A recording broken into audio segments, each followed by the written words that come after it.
Hi hello नमस्कार. पुन्हा एकदा माझ्या लाँग व्हिडिओमध्ये तुम्हा सर्वांचे स्वागत आहे. श्री स्वामी समर्थ. पाहू शकता मस्त निसर्गरम्य वातावरण झालेलं आहे आणि सकाळची सुरुवात अशी छान मस्त झालेली आहे.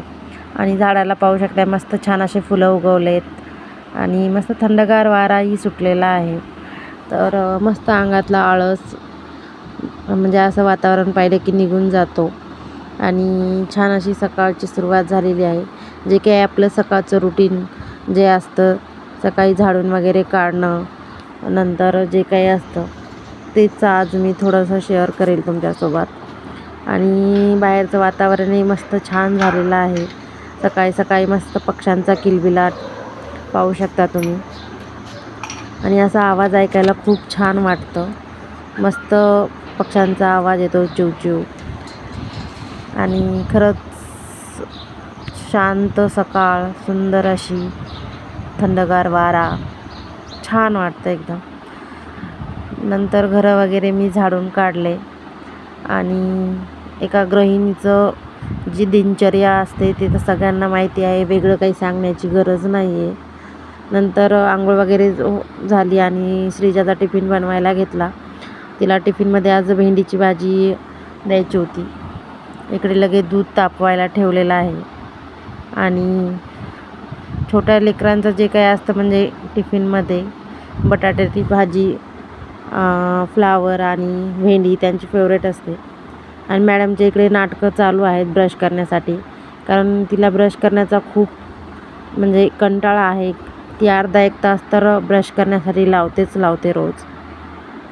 तर नंतर तुम्हाला डायरेक्ट मी रात्रीचा थोडासा व्हिडिओ शेअर करते की जे की मी या रात्री बिर्याणीची म्हणजे बिर्याणी बनवली होती आणि त्याचीच एक शॉर्टमध्ये रेसिपी देणार आहे. तर मोस्टली म्हणजे बिर्याणी सगळ्यांचीच फेवरेट असते. तर मी व्हेज बिर्याणी बनवायला घेतली होती. तर जे काही त्याच्यासाठी साहित्य लागतं ते सगळं कट करून घेतलं. आणि कांदा बघताय तुम्ही, तर असं उभ्यामध्ये मी कापलेला आहे. याला छान आपण फ्राय करून घेणार आहोत. आम्ही इथे मोठ्या साईजचे 2 कांदे कट करून घेतले. त्यानंतर बाकीचं पण जे काही लागतं साहित्य, टोमॅटो, हिरवी मिरची, जे काही आपल्याकडे अवेलेबल आहेत व्हेजिटेबल्स, ते पूर्ण व्हेजिटेबल्स टाकायचे त्यामध्ये. आणि इकडे खडी मसालाही घेतला आहे. लवंग, मिरे, दालचिनी, मोठी जी इलायची असते ती आणि ते स्टारफूल. आणि सगळं जे काही व्हेजिटेबल्स असतं ते मी दह्यामध्ये मॅरिनेट करून घेतलेलं आहे. माझ्याकडे दही होतं. अवेलेबल असलं तर तुम्ही टाकू शकता, नसेल तर स्किप केलं तरी चालेल. आणि मी कांदा आता मस्त गोल्डन ब्राऊन होईपर्यंत तळून घेणार आहे. आणि कांद्याने एक वेगळी टेस्ट येते बिर्याणीला. इकडे लगेच मी तांदूळ पण शिजवायला टाकलेले आहेत. आणि आपल्याला एक 70% तांदूळ शिजून घ्यायचे आहेत. आणि इकडे लगेच मी जे काही व्हेजिटेबल्स आपलं मॅरिनेट केलेलं आहे त्याला पण लगेच परतून घेते. साईड बाय साईड दोन्हीकडे पण माझं म्हणजे होऊन जाईल.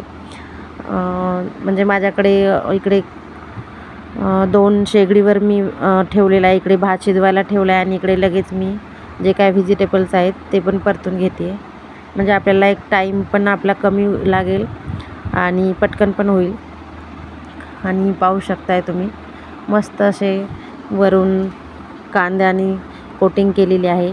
आणि आता आपल्याला आता म्हणजे थोडंसं वजनदार काहीतरी ठेवायचं आहे प्लेट झाकून, जे की म्हणजे वाफ बाहेर जाऊ नये. आणि मस्त मंद आचेवर थोडंसं शिजू द्यायचं आहे. पाहू शकता किती छान बिर्याणी झालेली आहे. तर आणि जेवढी दिसायला छान आहे तेवढी टेस्टीला पण खूप छान झाली होती. तर ही रेसिपी तुम्ही नक्की करून बघा. म्हणजे मोस्टली खूप जणांनी केली पण असेल. आणि अशी बिर्याणी तुम्ही एकदा नक्की करून बघा, तुम्हालाही आवडेल. तर पाहू शकता किती मस्त झाली आहे तर बिर्याणी. आणि तुम्हाला ही रेसिपी कशी वाटली ती नक्की मला कमेंटमध्ये सांगा. चला तर बाय.